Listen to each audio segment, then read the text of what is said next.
to have everybody's attention. We're going to get started with our Sophomore Day recognition. I'd like to take a few minutes and honor 6 of our Triton softball players today. First off, we have Ashley Honbaum, daughter of Steve and Laura Honbaum. Ashley's from Wapello, Iowa.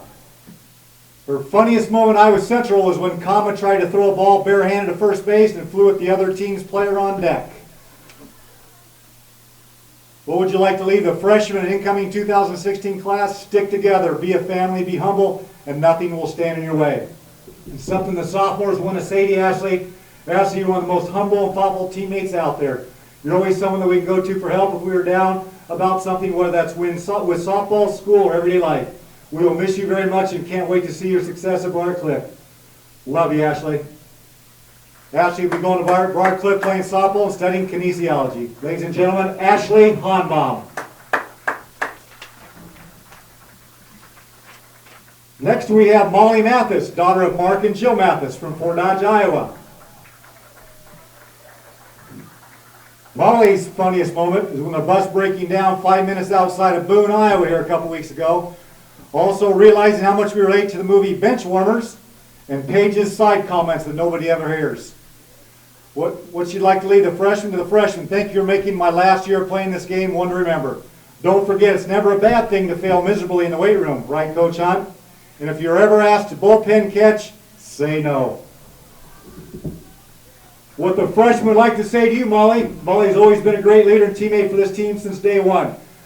She is someone we can look up to as a great role model. We will miss her sass and energy on and off the field. Thank you for everything you have done for this program. Good luck at UNI. You will be a great teacher. Love you, Molly Balls. Again, she will be attending Northern Iowa, majoring in elementary education with a math minor. Ladies and gentlemen, Molly Mathis. Next we have Paige Seward. Paige is escorted today by former 2015-16 player Abby Dovenecker. Paige is from Calgary, Alberta. Her funniest moment at Iowa Central is when we had to leave at 3 a.m. for parking cars, and my roommate went in the hallway with 2 pans, banged them together, and yelled, "I didn't get no sleep because of y'all. Y'all don't get sleep because of me," to our whole building. What she would like to leave the freshman incoming class: take responsibility for your own success and failure.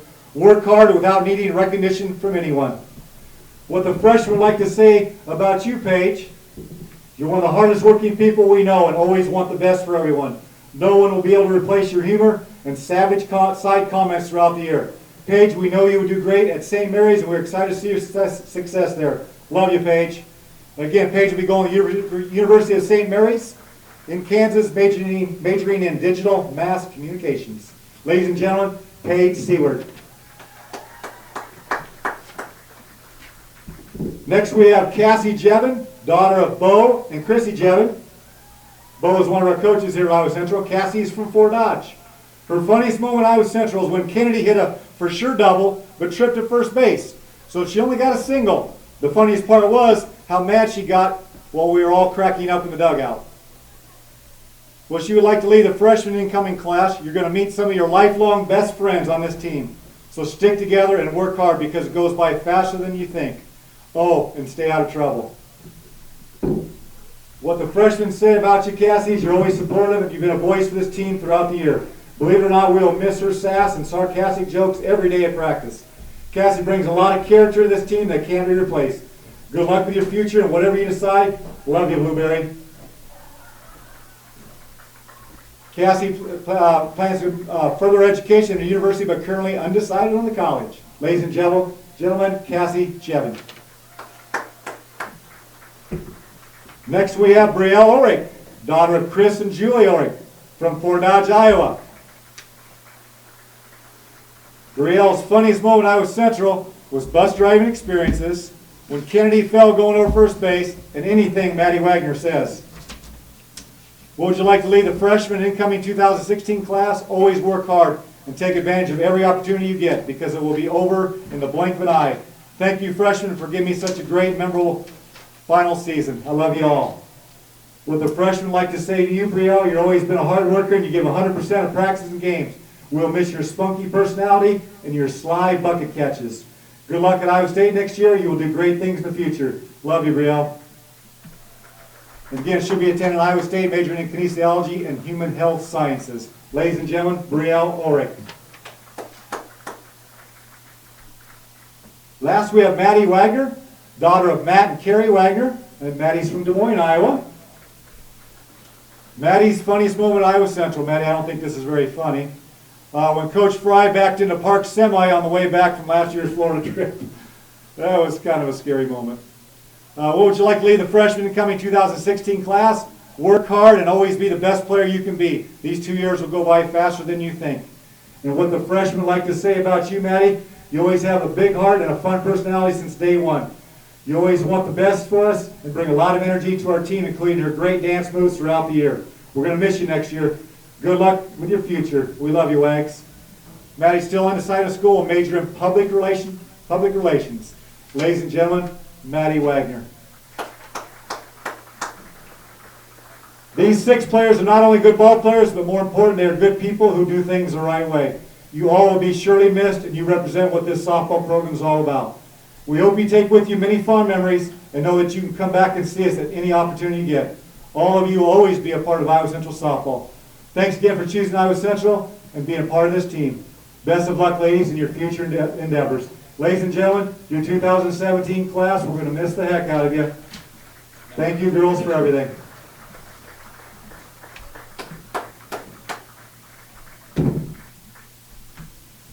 All right, you can start a little music if you want, Coach.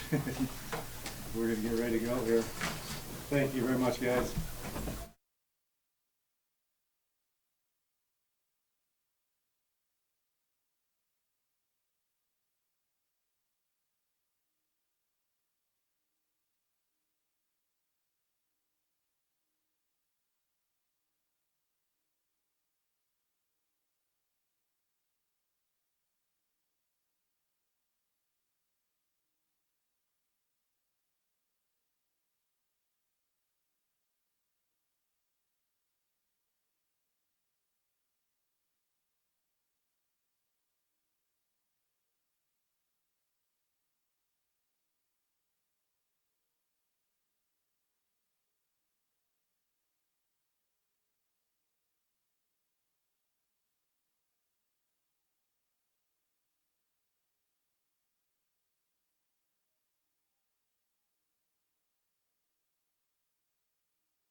Ladies and gentlemen, welcome one last time. Will be the center fielder, Morgan Missing Ritter. Welcome back one last time to Harlan Rogers, the last home game of the year. These sophomores, well, I'm sure they're 38-18. They're going to make a little bit more noise after this is done, and they're going to have a say in the tournament before this is all over. But there's something about a home crowd, and today it's time to say goodbye. On the mound, Paige Seart. Behind her defensively, see if I can flip the card over. Yes, behind her defensively, Molly Mathis is catching as usual. Over at first. This is one of the only defensive changes. Playing first today for the first time I've seen her is Jessa May. She's done a little bit of everything today. Playing second base is Hanbaum. McCormick over at the hot corner. KO up the middle playing short. And the outfielder, left to right, are Newell, Egan, and Wagner. So that's how they shape up defensively. Now dealing to Thasing Ritter. Down 2-0. It's going to be a ground ball. Dealt with and slung over. You only get her by a step. A lot of speed going down the line, but a better throw to beat it. Jenny King. Nice play there by Hanbaum. Jenny King's going to walk up with 1 out and the base is empty.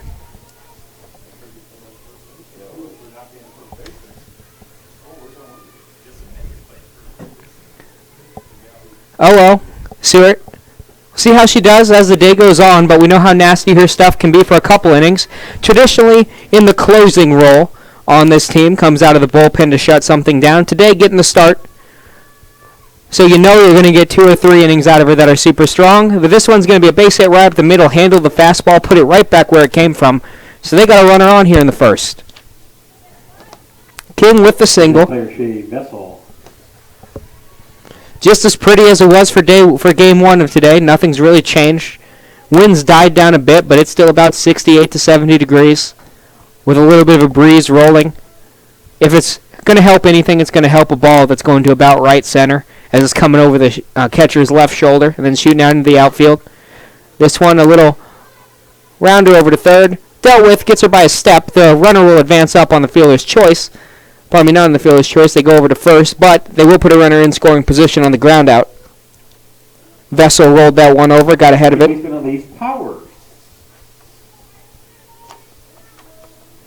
Good play over there from McCormick. Does a lot of work with the bat. She can handle the leather just a bit too. Top of the first. 2 down, gets her swinging through the changeup. Strike 1. Elise Powers homered in the first game for 3 runs. Hit a 3-run bomb in the third. Just about the only scoring they had all day. They'd plated 1 before that, but other than that, all 3 RBIs after the drop third strike. Did come off of her bat, but she's going to end the first with a little rollover to Hanbaum at second, and that's how the first is going to end. We'll be back with the Tritons bats after this short break on the Triton Nation Network.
As it has been for the entire year, Alexis Egan leading this one off.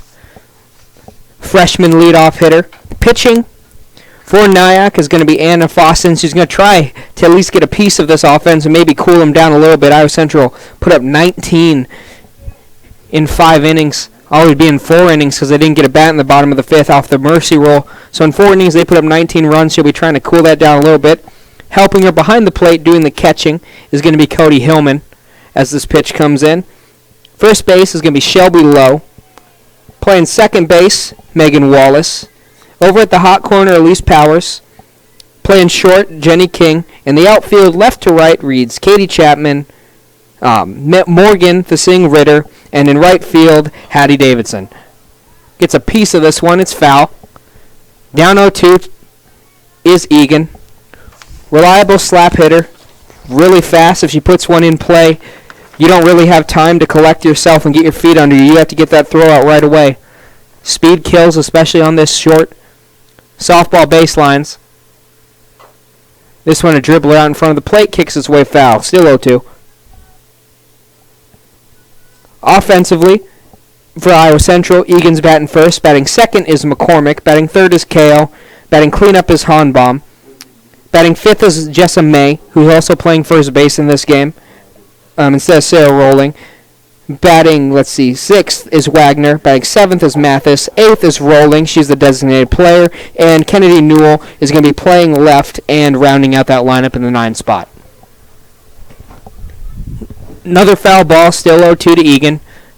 Trying to get the leadoff runner on here in the first, see if they can do some damage and keep the bats hot.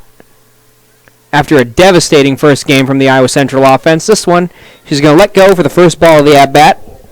1-2.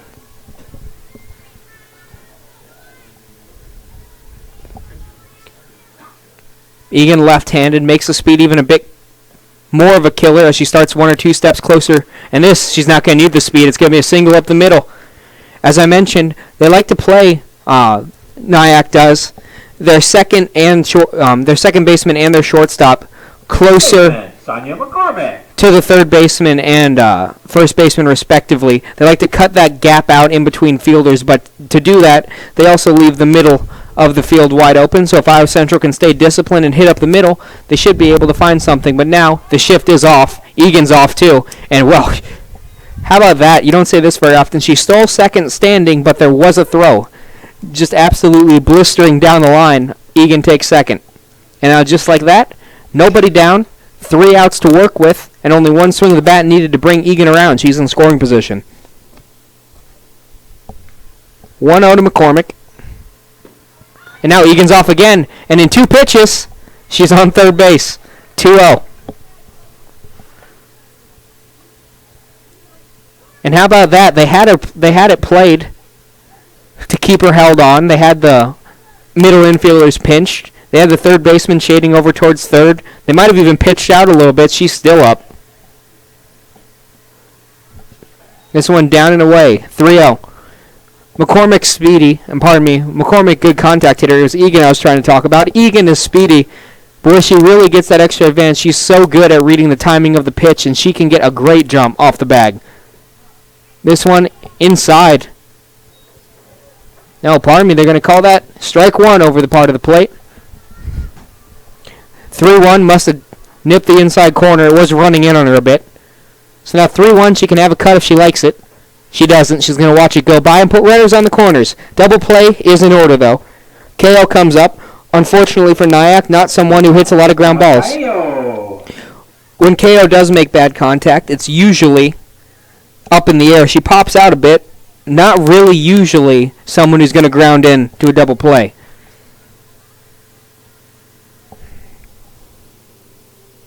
So lead off 2 batters, single and walk, and now they're standing on the corners. Egan on third after 2 steals. Squares around the bunt, thinks better of it.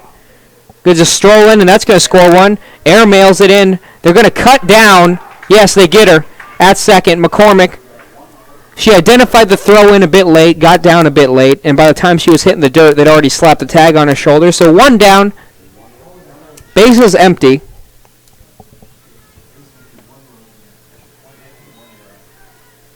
That not an earned run. It scored off the throwing error. McCormick took off for second and the throw to try to cut her down, and just as I speak, KO. You couldn't put a prettier contact swing on that. Chops it right down the middle, and now the throw in goes a bit wild. Luckily for NIACC, it rolls straight into the pitcher's glove. That's a Hornbaum. Fossend able to get that one, and now Hombaum coming up, though. Still only one out. A run is already scored. Iowa Central looking to put up a crooked number here in the first. Hombaum homered in the first game. A lot of pop in the middle of this lineup, and she's no exception.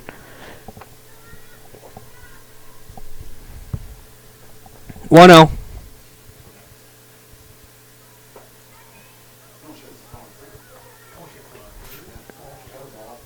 Yeah, this one comes inside, 2-0.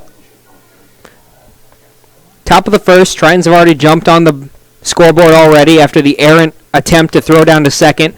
Went over the head. Egan was standing on third. She scored with ease. McCormick tried to take an extra bag off of the air and got cut down at third by the center fielder. So that's it. That's where we are now after the KO single.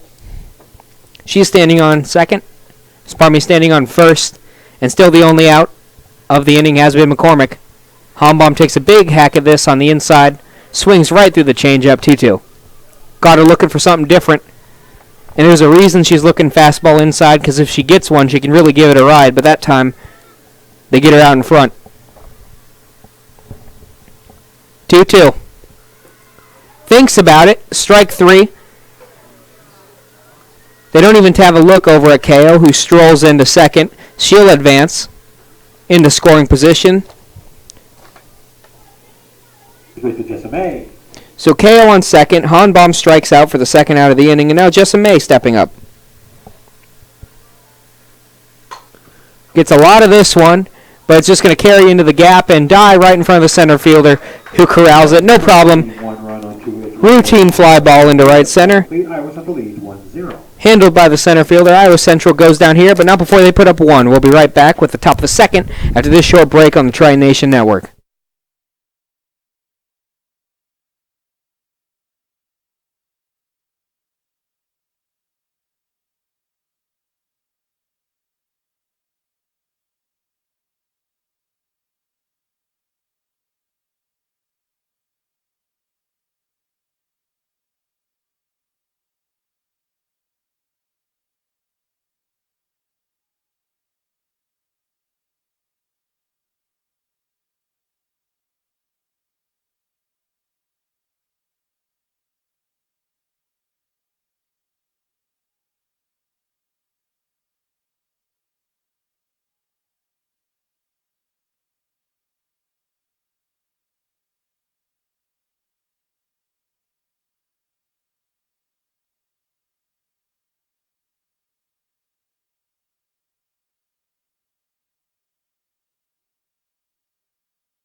Chapman's going to lead off the top of the second here. Still a close game, 1-0. Iowa Central able to bring a run around on the throwing error. They had a runner on third with Egan. Runners on the corner, Egan was standing on third. McCormick standing on first. McCormick tried to cut her down. The ball went errant, so easily able to score. And here, first pitch. What you want to see from a pitcher, especially someone who's generally a reliever, maybe trying to keep the pitch count a bit lower. Seart gets the first pitch of the second inning as I wait for the audio to catch up. To be lined out over to third. One pitch, one out. Maybe trying to take advantage of this now and snowball this into a quick top of the second if she can. As I mentioned, Seart getting the start here on sophomore night. Generally a closer, a very reliable closer. Generally brought in to get 3 or 4 outs at the end of a ball game, but now gets her waving at the outside pitch, way ahead of that 1-0-2. She's going to have to do a bit more work, at least in terms of outs, maybe not in terms of stress, than she generally would as a closer. It's all in her hands. Starting this last home game of the year, and this one, a pretty much identical swing on an identical pitch, gets the same result, 2 straight line outs to third to start the second. Keeping McCormick on her toes over there, but she handles them both.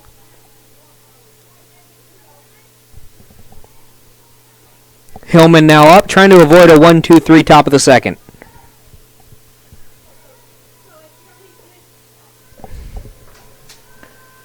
And the reason you see, as this one's grounded on over, I'll continue my point after it, but for there, down for NIACC in the top of the second. No time for storytelling from the announcer there. 7 pitches gets her out of the inning. 1, 2, 3. We'll be right back in the bottom of the second on the Triton Nation Network.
Now Maddie Wagner is going to come up, lead off the second inning for the Tritons, who were able to put up 1 in the first, but they'd like to extend that a little bit. 1 run, especially in softball at this level. A lot of power in the lineup. These are good athletes with a short fence to aim at, so you'd like to give yourself just a bit more cushion if you could. Wagner coming up to bat. This one over for a strike. Wagner, one of the Tritons taking their last few at-bats here in this second ball game of the doubleheader on sophomore night here at Harlan Rogers Park in this home park. This one's going to be floated over, should be playable by the right fielder, and it is. So she goes down, makes it 1 out. Molly Mathis. In the bottom of the second, Molly Mathis now coming up, another sophomore. These at-bats, well, if they're able to keep it close, of course, obviously, in a 1-0 game, they're meaningful for the game also. Just like your last few bats at home, always bittersweet. You want to do something impressive on your last time out in front of the home crowd, so you're going to see some good cuts here from this Triton lineup. It's something that, there are a few things that you don't want to allow to be distractions. You want to keep your head clear and everything, but when it comes to the nostalgia, knowing it's going to be your last time around, you do usually take a few extra steps towards the batter's box, maybe pause before you enter it, take yourself a little bit of a breath, just to remember the moment just a bit more, because you never know, especially with as many substitutions that go on in the game, which one of these at-bats is going to be your last in front of the home crowd. And as I mentioned before, this is nowhere near the last action they're going to see. They're 38-18 so far. They've still got a few more games to play after this, and then they'll be highly seeded in the tournament, have a chance to go a few rounds there. So nowhere near the last action, but it is the last time this Harlan Rogers crowd will get to show their love. This one's slung over, and they get Mathis by a step down the line. Chop that in. Thought she was lined for a single. That single, if she would have been able to beat it out, would have been her 7th reach in a row. 4 singles, a double, and a home run for her 6th in a row. Was a triple shy of the cycle in the first game. Is rare, though. It would be a heck of a trick to get a triple in a park that's about 220 to center. This one rides in 1-0. Sarah Rowling comes up. Designated player for the day, so her only job is to put the bat on the ball. We'll see how she does. This one misses down. She also homered in the first half of this doubleheader. Absolute bomb to right center. Didn't clear by much, but it was laced. Frozen rope over the right field fence. 2-0. Lets this one go by. You see, there I question the location of these last few. Where she's most dangerous is if you let her get those hands extended, and they've been pounding that outside corner. I don't know if that's where you want to mess around with a hitter like Rowling. We'll see what they do 3-0. She's going to square around to bunt. Probably just a distraction to try to get her to throw ball 4, but instead, she's going to let this one go, 3-1. Now 3-1, she can have a rip if she likes it, and she can take ball 4 if she doesn't. Pitch comes in. This one high and in, and she'll take it for ball 4. She's worked herself a walk. So 2 outs. Kennedy Newell. A runner on first if they want to get anything going here in the second. It'll have to be continued by Kennedy Newell. Did not play in the first. More of a slap hitter than anything at the bottom. Focuses on getting on base, and at the bottom of the lineup, you can handle that, especially in the 9 spot. You want someone who can get on base and get some congestion on the bags for the top of your lineup. Thinks about squaring around, but you watch it for a ball instead. 1-1. Bottom of 2 here. Sail rolling. Probably won't get put in motion. Generally a first baseman. Playing the designated player today. She's going off. Going to prove me wrong. This one hits at her feet. They do send her. And it was a good time to send her 1-1. They recognize the trend with 1 strike with an even count. She's been going to that curveball a lot, so they gamble. And she stays right on pattern, puts a curveball in the dirt, and Sarah Rolling's able to easily slide into scoring position. 2-1. Thinks about squaring around. She'll watch that one go. Yep, they're going to call it a ball. 3-1. So now a good chance for the 9-hitter to have a cut. As another count goes 3-1. It's exactly where you don't want to be as a pitcher. And with an open bag, you don't want to put her on because she's got good hitters behind her. Thinks about it. She'll take the walk. Watches it below the knees. And now, an interesting situation. You have a lot of speed on first with with Newell. But Number 6, Alexis Egan. But luckily enough for NIACC, the best way to... It's going to sound weird. The best way to neutralize a runner with a whole lot of speed is to put someone in front of him. Kind of boxed in at first. It'll be Egan. And how about this for a 1-2 punch? If you're an infielder, if you're somehow able to go get Newell, your next job is to now have to make another great throw to try to get Egan because they both bust down the line. After the first strike, there's going to be a meeting at the mound. Coach is involved. See what it's about. Oddly timed. Just after the first pitch of the at-bat, maybe she saw something in the mechanics she didn't like, or in the formation. That's possible, too, as the whole infield comes in. They'll bust that one off quick, maybe about a 15-second mound meeting.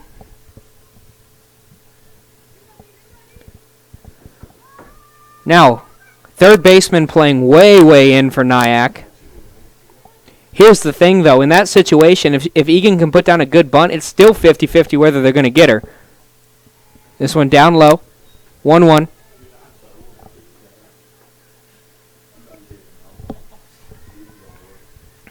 A lot of room up the middle.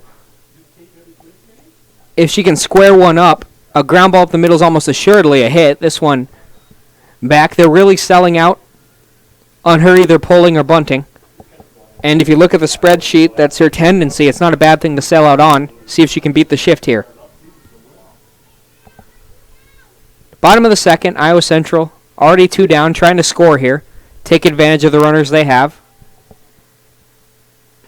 Watches this one go by for a ball. 2-2. Good eye there. Not an easy take with 2 strikes.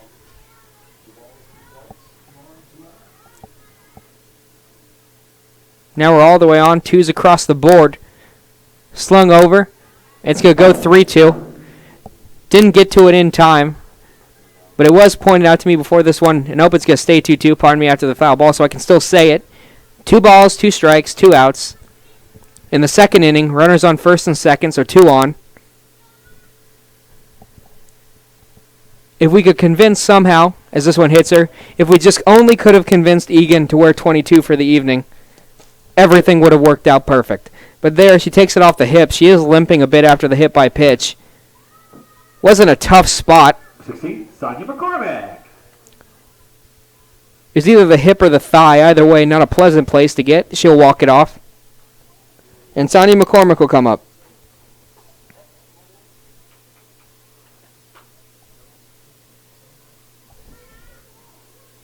So a single, a hit by pitch, and a base on balls after they got the first two of the inning. Has put them in dangerous situation. Now this one gets away. The throw is not going to come to the plate, and one's going to score. Two runners stay in scoring position, but Iowa Central goes up 2-0 here.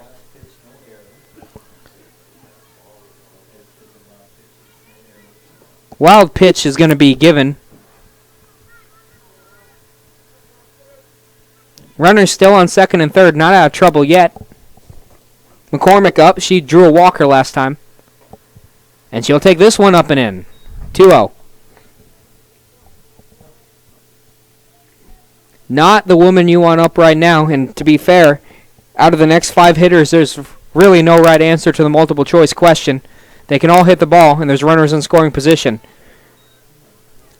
The silver lining is that they already have 2 outs, but now she's down 3-0. And now that you're down 3-0, I don't think you give her anything to hit here. I'd rather deal with someone with a fresh count than give in 3-0, and that's what they'll do. Nope, they're going to say brought it over. Yeah. 3-0, they know you're taking all the way. Sometimes the official will give you a little bit of leeway. Looked like it missed out there. So I'm brought in, off the handle, over towards short, and out number 3. So Iowa Central. Inning, 1 run on no hits with 2 runners left on base. After 2 complete, Iowa Central leads 2-0. They walk 3 and they hit 1, but at the end of it, on the pass ball, they're still only going to give up 1 and keep themselves in this ball game. We'll see if they can get back on the board after this short break on the Triad Nation Network.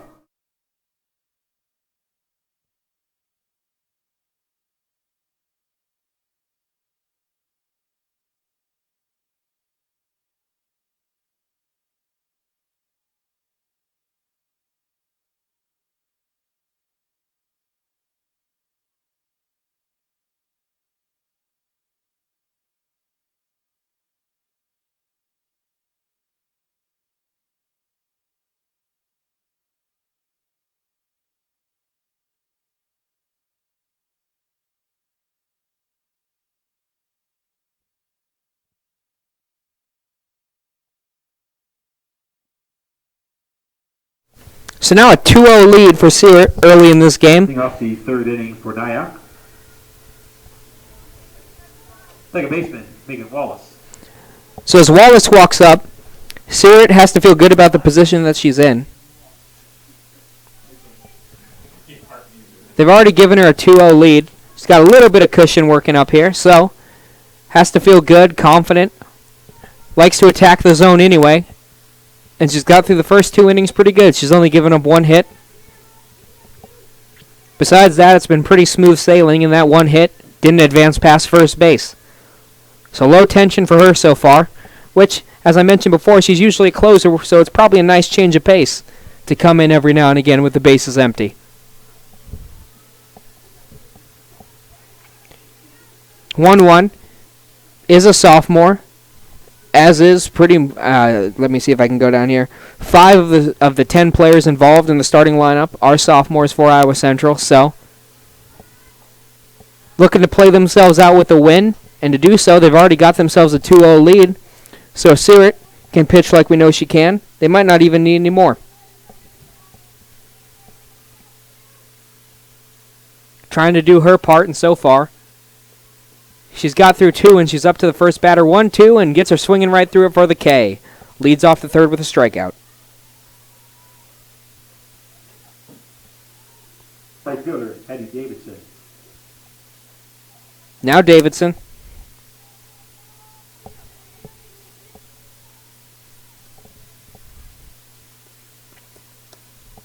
After the initial out, bases fresh, 1 down. Watches this one go by, I believe for a ball. Yes. No, I was going to say it caught the bottom of the corner, pardon me. Must have caught the bottom of the knees. 0-1. This one grounded over. Dealt with by Hombaum. Slung over. Out number 2.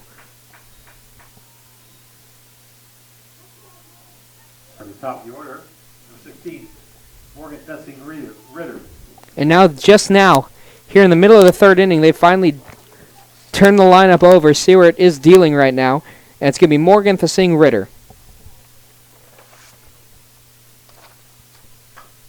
This one grounded over, dealt with by Holmbaum in the hole, and oh! I thought they got her by half a step. It's going to be an infield single. Holmbaum made a great play, made it close. The official's going to call her safe.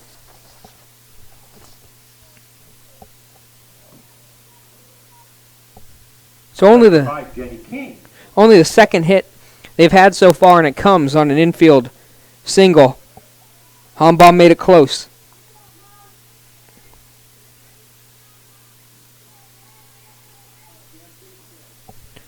One on here. She retired the first two, then gave up the single. Now she'll try to complete this inning with no further trouble. Misses there, 1-0.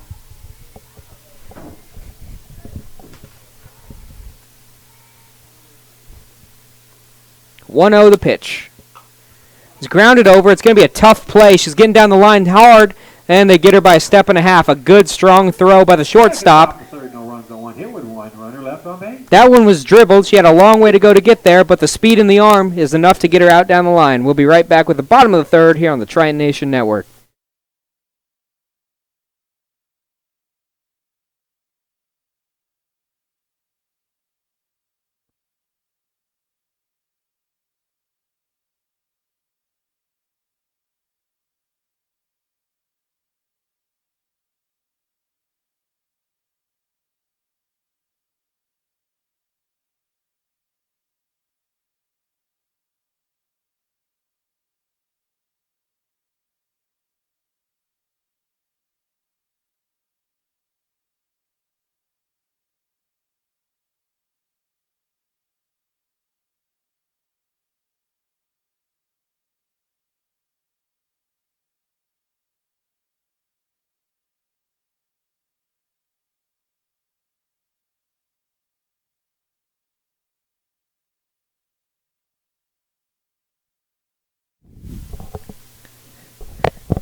Now Kamakaeo is going to lead off the bottom of the third. And last time I said that sentence, she ended up batting 3 times. Iowa Central in the bottom of the third of the first game of this doubleheader put up 13 runs on 13 hits. 11 of them were in a row. 5 of them were extra base hits, and 3 of them were home runs.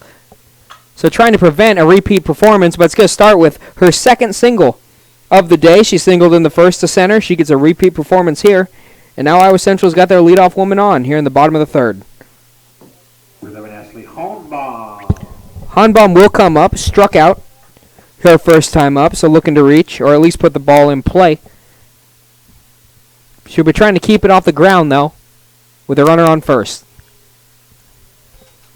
This one misses, 1-0.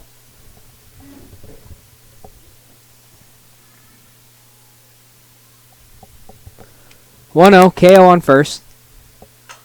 Clubbed. It's high, it's deep, and it's leaving by a ways. 230 to left field at least. Line drive smoked. About scoreboard high. Over the left field fence, and that'll bring a pair home. No doubt about that one. She'll come around. She touches them all, and Iowa Central goes up 4-0. Absolutely blasted. That one was left belt high, and she said thank you very much. And the way she's hitting the ball today, that was almost a no-doubter as soon as it left the hand. It was located nice and meaty, and she took a huge swing at it.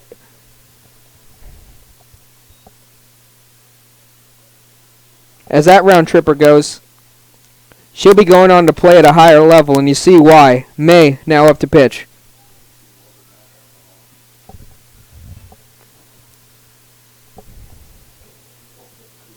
May grounded out to second her first time up.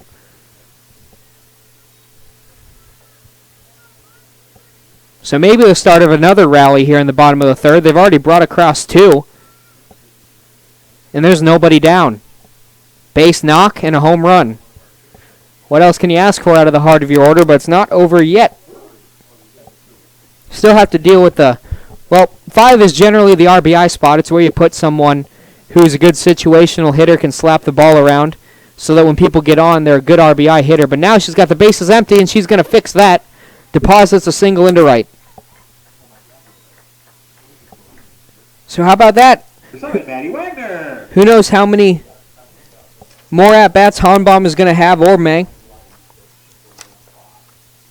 May, pardon me, a freshman. But Honbaum, her at-bats are limited here. Final game at Harlan Rogers before they go on the road for the rest of the season. Don't know how many more at-bats she's going to get in this game. That might very well, depending on how the next 2 innings go. Have been her last or second to last swing as a Triton. She drives that out of the park. Sophomores lighting it up on sophomore night. Her and KO, a freshman, 2 for 2 in front of her, and she's driven her around a couple times. And on the mound, Seward is dealing. Rolling also has a single. Mathis reached on 7 straight coming into this, and she grounded out hard. So she had herself a day in the first game, and she'll be looking to continue it. Honbaum just homered. McCormick had herself a great day defensively. Everything coming up aces for the sophomores on sophomore night. So far, they'll look to get out of here with a win. For now, they've worked the count 3-0. Squares around, then thinks better of it, pulls it back. And she'll walk down. And now, runners on first and second. Third inning. And still nobody out. This is going to get dangerous. If they want to keep themselves in this game, they really need a few quick outs here. And Mathis, as I mentioned, is not the woman that's going to give you an easy out this week. She's 7 for 8 in the last 3 games. See if they can get her here. Pitch comes over. She drops a perfect bunt down the line. They'll have a look at her, and they won't get her, and they'll throw it away. Base hit, and she'll score on an error. Will May. 2 runs are going to score on it. May comes around. Wagner comes around. And Mathis finds herself sitting on third. So a bunt single. The error scores 2. And advances Mathis all the way up to third base. With still a ton of opportunities.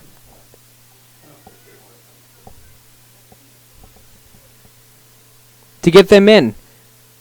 Just need 1 on the ground or in the air to maybe give Mathis a chance. And they've got 3 outs to try to do it. Also, these runs come important because right now the run rule is at the plate. It again is 8 runs after 5 innings. So 1 swing of the bat here by any of these next 3 Triton hitters could put them in a position to end this game early. So NIACC and Fossen have to deal carefully here. And this one, they left it. She took a big cut at it, but she floats it over into right. It's going to drop in between everybody.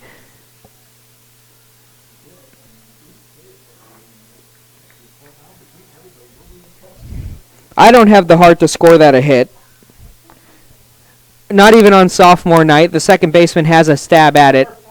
I'm going to score it. I'm going to score it an error. I'm getting pleads. I'm getting pleads over from the scoring crew over there. It's going to go up as an error. Pardon me, as a base hit on the board. It's questionable. This one coming down. Either way, no matter what happened there, it would have scored the run. She did her job. Put it in the air over into the outfield. Even if they would have caught it, the run would have scored. So she had a great at-bat. Ends on her getting on base, and now she steals her second stolen base of the game. Newell drops it down. Oh, and after the air, they're not even going to have a prayer at her. That one off the heel of the catcher's glove. And Newell, they're not paying attention to her. She's going to try to sneak in. Oh, she gets thrown out. Over-aggressive base running. She tried. With Newell's speed, she's about the only person on the field that you wouldn't call crazy for trying that. She almost snuck in. Up the order, center fielder Alexis Egan. As I get it right, it's 7-0. With rolling on third, 1 out, Egan comes up.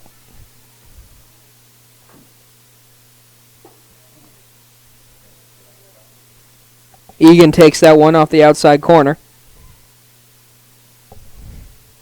So now, pretty much assuredly, they will bat around. Something about the bottom of the third for the Tritons today. And this one slapped up the middle.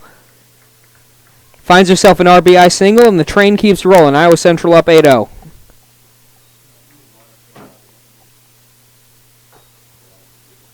Now they will. Now they will bat around, unless they ground into a double play here. KO started the inning. She's on deck with only one out. McCormick has walked, had a couple nice defensive plays, and grounded out to short. Egan going. Is anyone surprised at this point? He strolls in without any sweat at second. And now, if they're holding to pattern, she'll be standing on third by the next pitch unless they can cut her down. McCormick clubbed down the left field line, and that's going to bring one around, and she's probably going to have herself two. She will. RBI double by McCormick, and now KO for the second time of this inning is going to come up to bat.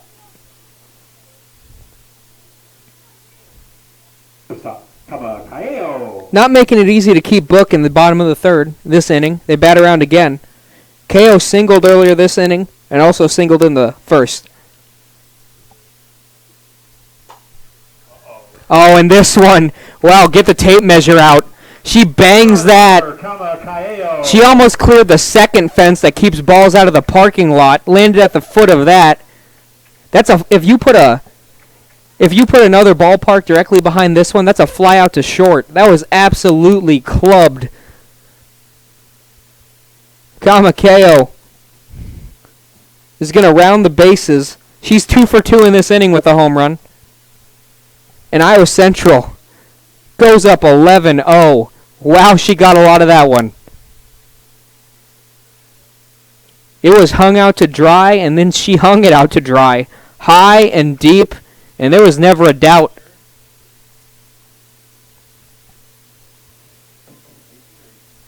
New pitcher coming in. We'll get you name and numbers after the warm-up. We'll be right back on the Triton Nation Network.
So the shortstop Vessel is going to come into pitch.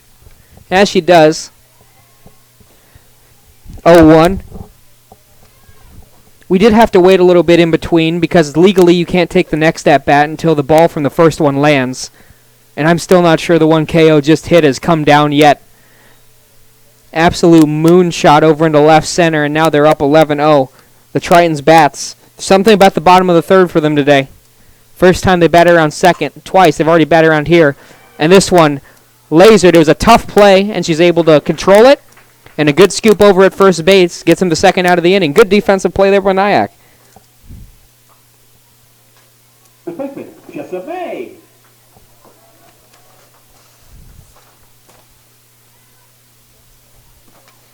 So May is going to come up.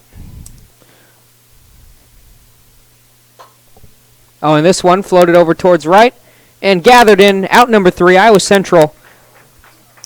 Striking the third inning, 9 runs on 8 hits, 2 errors, no runners left on base. After 3 complete, Iowa Central leads 11-0. And there's the line. Iowa Central up 11-0 now. 6 outs away from getting themselves their second Mercy Rule win of this sophomore night. They'll be looking to close it out after this short break on the Tri-Nation Network.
Vessel's going to come up to pitch here. Pardon me, I was tending book, trying to make sure everything was right in between. I will switch that over. Is the top of the fourth. For those of you unfamiliar with junior college softball rules, as we go to the top of the fourth, after the fifth inning, if a team has a run, it has a lead, of more than 8 runs, the game will end on a mercy rule. So Iowa Central now trying to get through these 2 innings. And it's a high pop fly up towards Newell. And she comes in, makes the Willie Mays basket catch, flips it over to KO. Out number 1. Covered a lot of ground over there. Baseman Elise Powers. Had to. She called KO out. She had a good jump on that ball from the start. So now it'll be Powers. This one over. Ground ball. She has a little bit of trouble with it. Eats her up a bit, but she's able to beat her down the line with a strong, strong throw over there. Showing off the arm is McCormick. Great defensive play. Ate her up a bit. She had to take one extra hop. Didn't panic. Still made a good, just firm throw. You don't want to compound your mistakes. Airmail it over the first baseman's head, as some third basemen tend to do. After a little bit of a bobble, she keeps herself under control, gets the out.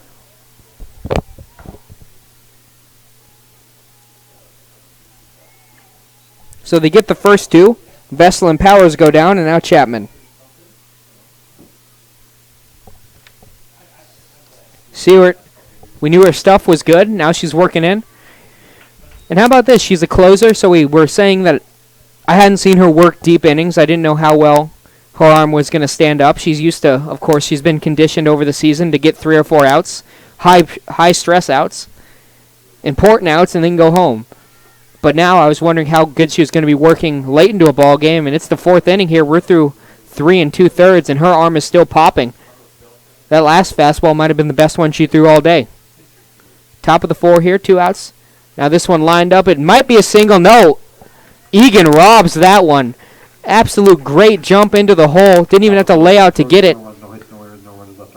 Off the bat, it looked like it might have a chance. Egan says no. Covers that hole brilliantly. We'll be right back here. They go 1, 2, 3, working quickly with a chance to close it out. One last chance to add to their lead before they try to end this one in the 5th. We'll be right back with the bottom of the 4th on the Tri-Nation Network.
So they score 9 in the fourth. Now one last chance to add a little bit to this game, which looks by all likelihood, unless NIACC can force a comeback here and extend this game to be the last bat around that they're going to get.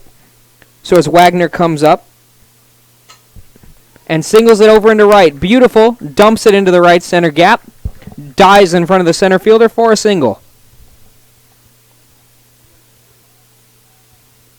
Catcher, Molly Mathis. So Wagner finds herself a single. She's 2 for 3. And like I was mentioning, as Mathis comes up, another sophomore. For these sophomores, 3 outs away from winning by mercy rule, probably the last swings they're ever going to take. Here, at home, in a Triton uniform. The rest of their games for the year will be on the road again. This is their home closer. It's sophomore night. So Wagner looks like she's going to end her home career 2 for 3 today, at least in this game. Mathis comes up, 1 for 2 in this. Probably taking her last at-bat of the day, and she's going to single over. So back-to-back singles from sophomores here in the fourth, and now there's runners on first and second with nobody out.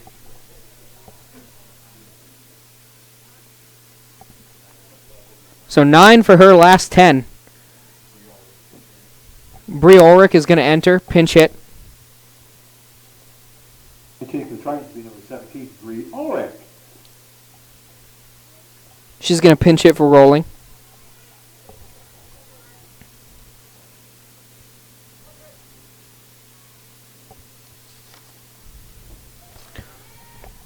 Ulrich takes this one in. 1-0. So as we mentioned, of course, unless they bat around, everyone getting their last at-bats in before they go to the top of the fifth and try to close this one out. And if you're going to go out, which everything does come to an end, you have to play that last home game eventually. It doesn't just keep continuing. This one rolled over. Chance for a double play. They turn one, and they won't have a look at second, but they will cut down Mathis. 1 out, runners on the corners. So Ulrich comes in on the pinch hit and reaches first on a fielder's choice. Now coming in, Kennedy Newell. She's reached on an error and walked. 1 down. This one down and away, and by all likelihood it's going to score 1. It will. So Wagner, maybe for the last time, takes a trip around the bases and brings one in. 12-0. Iowa Central now trying to extend this lead and just chipped into left. Little 3-iron shot from Newell, and she's going to roll in the second with a double. Even got a nice lie on the green. Down and away, just chip that ball. Let it get deep. You're now coming in for Alexis Egan. Let me get the number. It's going to be Chebin. She got an at-bat. Finally had a chance to swing the bat in the last game. They brought her out of the flex spot, let her swing, because she's generally a relief pitcher, doesn't get to. I probably only had 3 or 4 at-bats all year, so they bring her in, figure they're going to give her a chance on sophomore night to swing the bat and have some fun, and she got plunked by the first pitch that came into her, so now going to look to have an actual at-bat, maybe get one officially on the record. 1 for 1. Pardon me, that is on the record. She got on base, but not an official at-bat in the hits per at-bat category. Now 2 for 1. She's taken 2. Had 1 brought over the plate. 2-1, she'll be looking for a base knock and maybe a few RBIs. This one up and away. She's worked it 3-1. Good eye.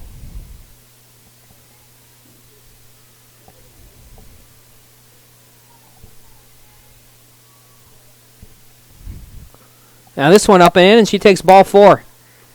Now in a situation up by 12, you're not really trying to be too picky, but there wasn't really one in that at-bat she would have liked to have a cut at. McCormick's going to come up with the bases juiced and 1 down. Waiting behind her is KO.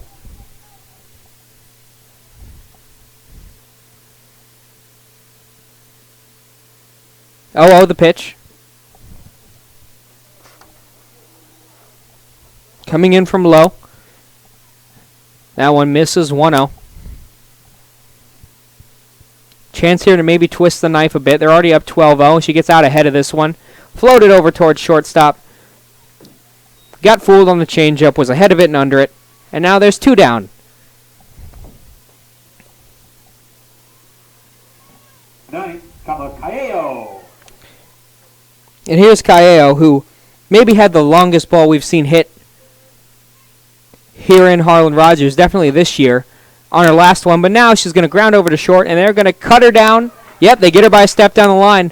So they get Iowa Central out of here with only a couple runs. Yep, 1 run, pardon me. So they get 1 run. 1 run on 3 hits with 2 runners left on base. On 3 hits. After 4 complete, Iowa Central leads 12-0. They strand a couple. They're up 12-0. And now they got 3 outs to get to end this sophomore night 2-0. And kiss Harlan Rogers goodbye the right way. We'll see if they can get it. We'll be right back on the Tri Nation Network. Seward on the mound.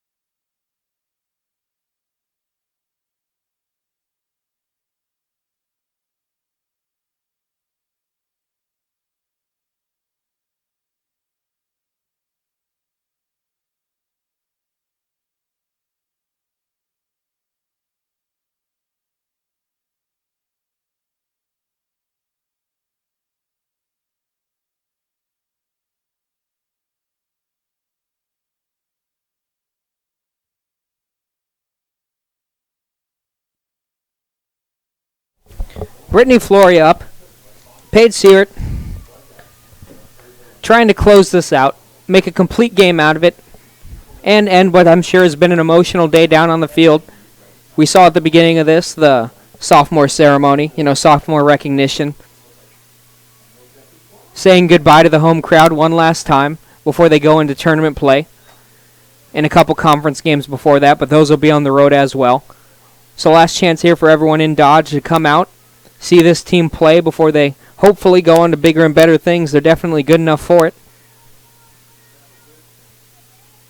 At their best, when this lineup is going, it can be an X factor. There's definitely not a team in the country that's going to feel 100% safe.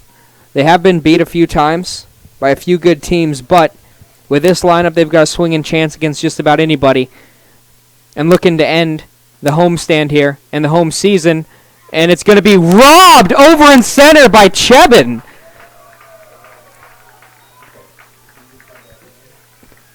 They allow Chebin to stay. I didn't even realize she was still sitting over in center.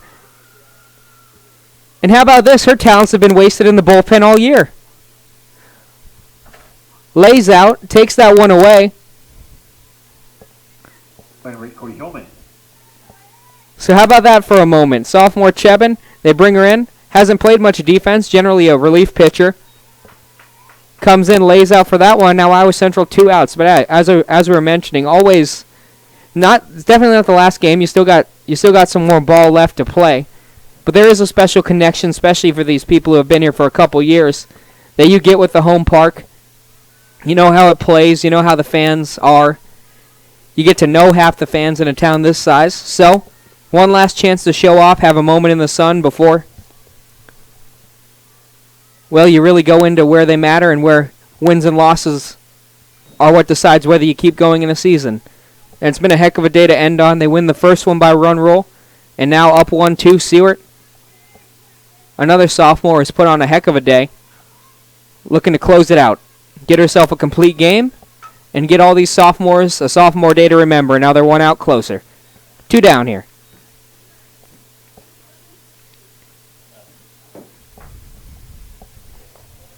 Hitting, we number 11, Brittany Litterer. Litterer comes in. Potential last out here. They're down to the last out in the 5th, and to keep this going, let's see, 5 would make it 8, so they'd need 6 runs to keep this game alive. Pardon me, no, they just need 5. 5 would do it. So backed up against the wall. 2 outs left to get after she delivers it. Seward looking to end this Harlan Rogers season right. This is the last softball game we'll be broadcasting, and they put on a show all year for us. Great record at home. A lot of power in the bats. Fun to watch. And now 0-2. The pitch comes. It's chipped over. Iowa Central 0 for 2 on sophomore night. Now they'll go on the road for the rest of it.